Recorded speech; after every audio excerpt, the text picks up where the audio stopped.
उद्धव ठाकरेंच्या शिवाजी पार्कवर होणाऱ्या दसरा मेळाव्यासाठी तब्बल 63 कोटींचा खर्च येणार असल्याचा दावा भाजपचे नेते केशव उपाध्यांनी केल्यानंतर राजकीय वादंग सुरू झाला।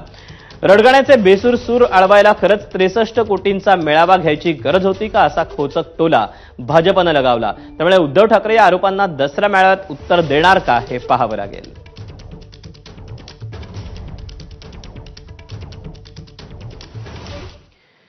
शिवसेना उबाठाच्या मेळाव्याच्या खर्चावर भाजपने केलेल्या टीकेला विरोधकांनी देखील जोरदार प्रत्युत्तर दिलं। आपण पाहूया। खरं म्हणजे शेतकऱ्यांना मदत करण्याची भूमिका असली पाहिजे, पण त्याच्याऐवजी मुंबईत एक 63 कोटीचा दसरा मेळावा केला जातोय। हे सगळ्यात मोठं दुर्दैवी, असंवेदनशील आणि केवळ दुसऱ्यांना ज्ञान सांगायचं या भूमिकेतलं दिसतं। पंकजाताई भगवानगडावर कित्येक वर्षानं मेळावा घेतात, त्याला कोणी सल्ला देत नाही, बोलू नाही पण बोलावं येतं। नागपूरला मेळावा होत असतो सातत्यानं दसऱ्याचा, त्याला का बोलत नाही हे उपाध्याय कोण भाजपची मंडळी।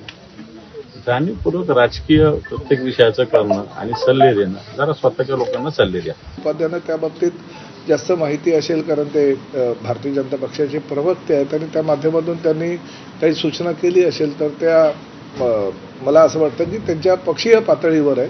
परंतु आमचा दसरा मेळावा मात्र सर्वसामान्य शिवसैनिकांसाठी असतो आणि त्यासाठी शिवसैनिकच आपल्या खिशातून खर्च करून हा मेळावा साजरा करत असतात। कसं शक्य हो? म्हणजे मला गंमत वाटते कधी कधी काही लोकांची, म्हणजे पटेल असे तरी आरोप करावं, पण ठीक आहे, आता एक लोकशाही आहे, प्रत्येकाला अधिकार आहे बोलायचा।